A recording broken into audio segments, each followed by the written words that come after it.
In today's episode, Martha asks, what software and what content should we put on our displays and our social media war room / command center? That's an interesting question.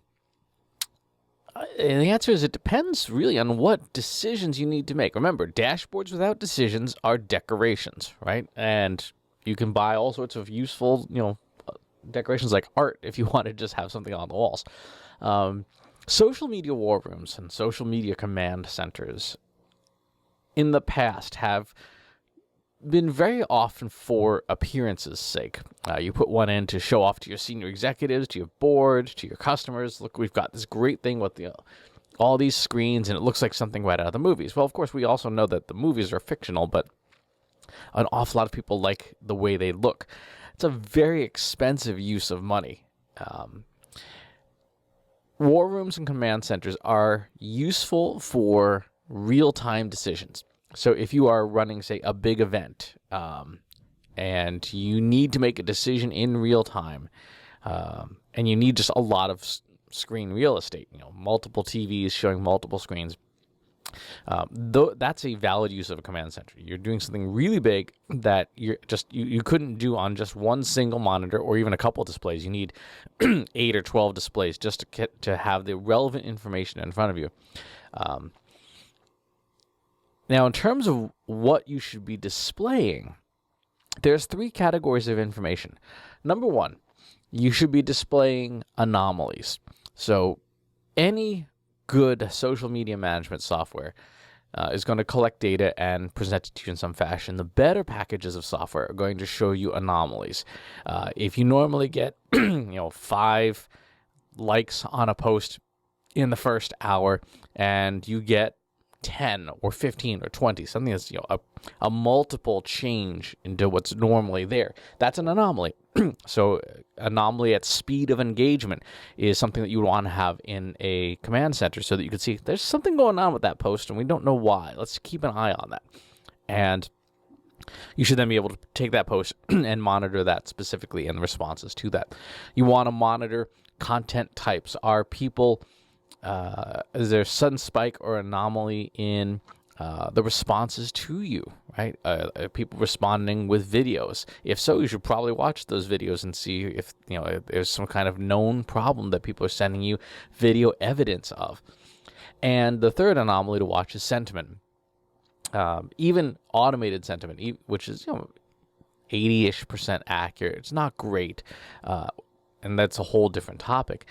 But even that can detect, hey, something's taking a sudden sharp downturn, a sudden sharp turn to the negative, or a sudden sharp turn to the positive. You want to be able to see that. You want the system to identify this is an anomaly. This is something that's unusual that stands out from all the other statistical data that you're collecting about the different social media channels you're on.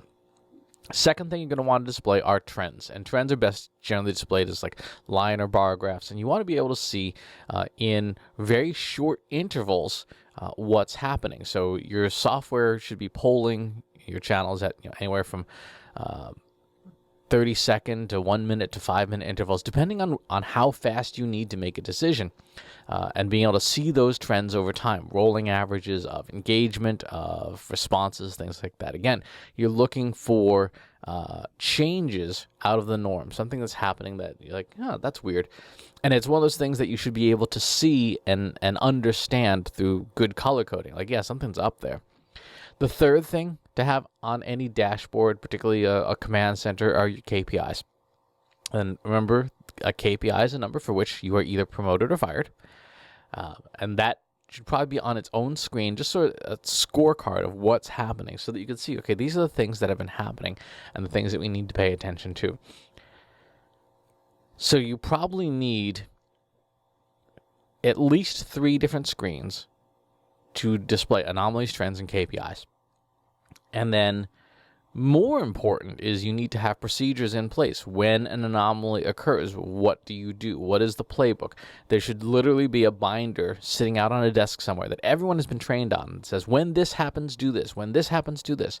When somebody sends us a video of a person, I don't know, spitting on the employee's food. You send, this is the policy and procedure and manual for handling that. A command center is only as good as the commands you execute. So you need to be able to have those written out in advance, ready to go.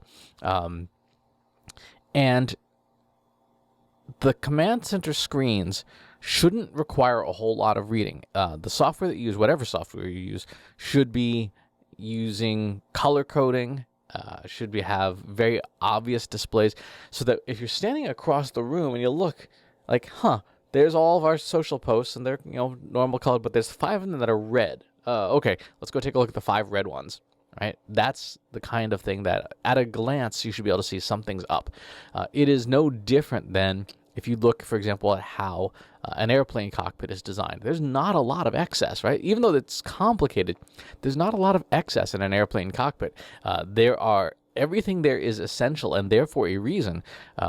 And a well-designed dashboard in a cockpit or in a vehicle should have the most important things placed in front and center and obvious alarms when something is not right. So give that some thought when you're thinking about a command center and you're designing one. Now, whose software should you use? There's any number of vendors out there that do excellent dashboards. 2 that we recommend that my company is partners with, so FTC disclosure. If you buy from either of them through us, we get some small financial benefit. Number 1 on the I would say is price Talkwalker. So you want to check them out for their dashboards and widgets. And then if you want really, really good real time, like you're the 2024 Olympics, and you absolutely need to know within seconds that something is up, you want to check out Signal Labs. Those would be the 2 that I would recommend. So Talkwalker for really good roll-up summaries, and like really nice lobby displays. And then if you have to have an actual command center and you need 60-second response times or less, take a look at Signal Labs. Those would be the 2 that I would recommend. Good question. Be clear on what you're going to do in the command center. Right? Be absolutely clear how you're going to use it, and make sure that the expense you go to is going to have a positive return on investment for that expense, because they are expensive. And very often people have them for the wrong reasons. So, as always, please leave your comments below, subscribe to the YouTube channel and the newsletter, and I'll talk to you soon. Take care. Want help solving your company's data analytics and digital marketing problems? Visit trustinsights.ai today and let us know how we can help you.